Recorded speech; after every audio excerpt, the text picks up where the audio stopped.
पूरी दुनिया की नजर हिंदुस्तान पर टिकी है, उस सवाल पर टिकी है कि अब की बार किसकी सरकार। लेकिन उसके पहले इंडिया गठबंधन ने दावा किया कि वो 295 सीटें जीतने जा रहा है। इंडिया गठबंधन के दावे में कितना दम है, ये बस कुछ घंटों बाद ही क्लियर हो जाएगा, क्योंकि तब देश के सामने होगा आम चुनाव 2024 का फाइनल रिजल्ट।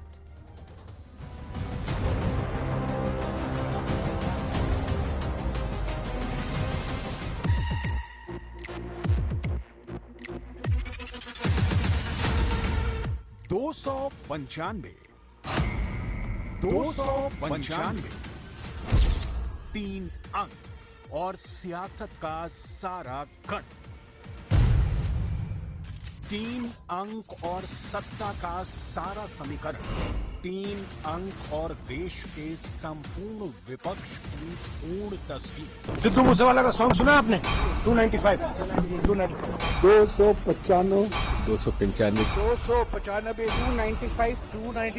295 ईवीएम पर संदेह, चुनाव आयोग पर संदेह, चुनाव प्रक्रिया पर संदेह और एग्जिट पोल पर सवाल। इतना कुछ करने के बाद विपक्ष का दावा है कि इंडिया ब्लॉक को कम से कम 295 सीटें आएंगी।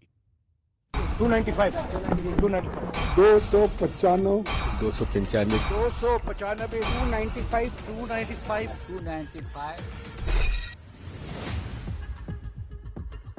लोकसभा की 543 सीटों में से 295 सीटों पर इंडिया ब्लॉक जीत दर्ज करेगी। एक सुर से विपक्ष दोहरा रहा है।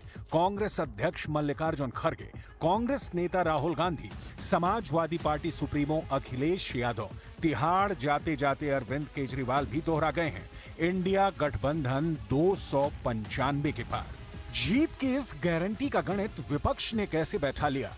जनता के किस नब्ज को टटोल कर विपक्ष ने सत्ता में अपनी वापसी तय मान ली? वो कौन सी जड़ी बूटी है जिसे विपक्ष ने जनता को सुंघा दिया और 200, 250 नहीं, सीधे 300 के करीब? इस सवाल का जवाब जानना बहुत जरूरी है, क्योंकि देश का एग्जिट पोल जो बता रहा है वो ये कि मोदी की हैट्रिक होनी तय दिख रही है। बीजेपी की प्रचंड जीत होगी, एनडीए बम्पर वापसी करेगा। 295 के इस अंक पर सिर्फ 5 सवालों से समझने की कोशिश करते हैं कि ये नैरेटिव विपक्ष ने सेट करने की कोशिश क्यों की। सवाल नंबर 1, कांग्रेस के दावे का आधार क्या है? सवाल नंबर 2, 295 सीटों वाला सर्वे कहां से आया? सवाल नंबर 3, कांग्रेस ने किस एजेंसी से सर्वे कराया? सवाल नंबर 4, सभी एग्जिट पोल और कांग्रेस के सर्वे में इतना फर्क क्यों? सवाल नंबर 5, 295 ही क्यों?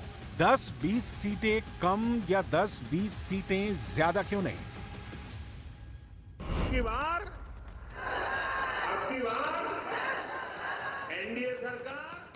मोदी के 400 पार के हिसाब को समझना रॉकेट साइंस नहीं है, क्योंकि वर्तमान लोकसभा में एनडीए के पास 353 सीटें थीं और बीजेपी के पास 303 सीटें, जबकि इंडिया ब्लॉक बिल्कुल नया है और कांग्रेस 2019 में जो सीटें जीती थी उसका आंकड़ा था सिर्फ 52। समाजवादी पार्टी ने सिर्फ 5 सीटें जीती थी और राष्ट्रीय जनता दल 0 पर था। आम आदमी पार्टी 1 सीट जीती थी और ये कुल मिलाकर 2024 में दावा कर रहे हैं कि 295 सीटें आएंगी। किस आधार पर? कांग्रेस का कोई इंटरनल सर्वे आया हो? दिख नहीं रहा। समाजवादी पार्टी ने कोई सर्वे कराया हो? इसका भी पता नहीं। और आपने कुछ ऐसा कारनामा किया हो जिसका नतीजा 295 सीटों पर जीत में दिखे, ऐसा भी नहीं दिख रहा। फिर 295 सीटें आएंगी कहां से और कैसे? इस सवाल का जवाब एग्जिट पोल में तलाशने की कोशिश करेंगे, लेकिन उसके पहले इस 295